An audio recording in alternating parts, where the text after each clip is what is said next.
vysvetliť. Ale tu máš tu tie knižky, také nákresy, reliefné, ja ti to tu všetko povysvetľujem, dám ti 3 knihy, z tých budeš na začiatku učiť a hotovo. Nemáš inú možnosť, budeš to robiť. Hej. Tak som si povedala, že no, tak ako možno, že to aj skúsim, keď ja som nikdy nechcela učiť na základnej umeleckej škole. Ja som chcela učiť buď stredoškolákov literatúru, slovenčinu, alebo na základnej škole hudobnú výchovu, lebo tam som to tak nejako vedela tvorivo im pripravovať rôzne aktivity s tou hudbou a tak. Takže na tej základnej umeleckej škole to som akože nikdy neuvažovala, ale potom už teda sa to podarilo. V Prešove som učila samozrejme malé deti, veľké deti. Myslím, že ma kolektív prijal veľmi dobre.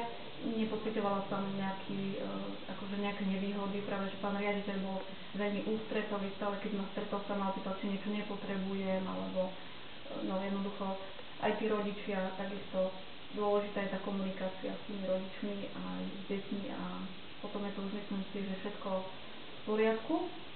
A aj teraz teda učím pomenom a tiež mám rôzne deti, aj malé, aj veľké, tak rôzne zážitky.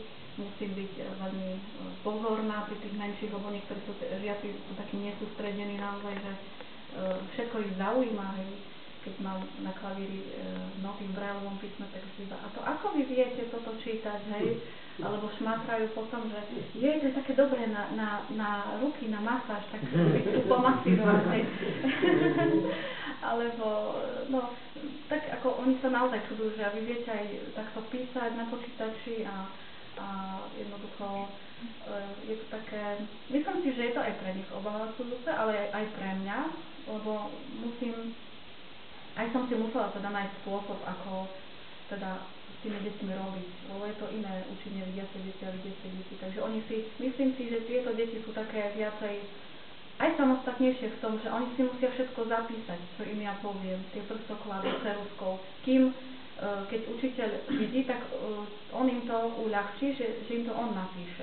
Možno ten proces, že sa to vlastne spomalí, hej, že tá hodina, na tej hodine venujeme viac času niekedy aj tomu zapisovaniu a takto, ale potom tomu dieťaťu to všetko dá do toho života viacej, vie aj ako sa má správať, aj vlastne čo sa týka zapisovania do žiackej knižky, tak mi presne ukáže, kde sa mám podpísať. A čo sa týka známok, tak samozrejme oni si zapisujú tie známky, ale ja rodičov informujem, či už mailom alebo telefonicky, že aké známky dostali, lebo však samozrejme mohli by si zapísať aj jednotku, keď im dám 3, áno.